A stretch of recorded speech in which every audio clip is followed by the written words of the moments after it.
سلامونه دوستانو، په دې هیله چې ټول به راته روغ او جوړ په لومړي سر خو ټولو افغانانو ته د سترې بریا مبارکي وایم. د افغانستان کرکټ ملي لوبډلې په شلاوریز نړیوال جنګ کې خپله لومړۍ لوبه کې یوګانډا لوبډلې ته ماته ورکړه. د افغان کرکټ ملي لوبډلې په نړیوال شلاوریز سیالۍ په لړ کې په خپله لومړۍ لوبه کې یوګانډا لوبډلې ته په 125 منډو په توپیر ماته ورکړه. د نن سیالۍ په ویسټ انډیز کې ترسره شوله چې د یوګانډا لوبډلې د افغانستان لوبډلې پر وړاندې د لوبې ټاس وګټي، په خپله د توپ اچونې پرېکړه وکړله.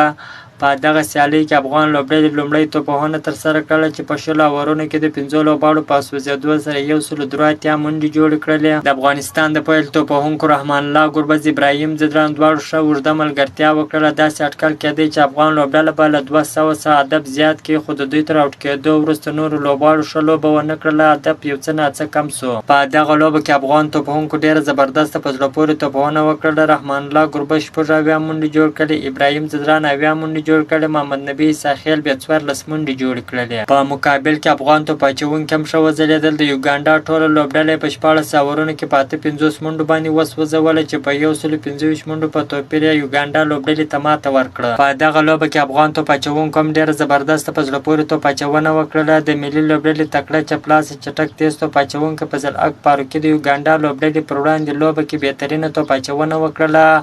په خپلو 4 اورونو کې 9 منډې ورکړلې، په بدل کې د سیالۍ لوبډلې 15 لوبغاړي له ډګره بهر کړل. په دغه لوبه کې نور افغان لوبغاړو هم ډېره زبردسته په زړه پورې توپ اچونه وکړله. راشد خان، نوین الک د سیالۍ لوبډلې 2 لوبغاړي وسوځول، مجیب رحمان بیا 1 لوبغاړی وسوځوي.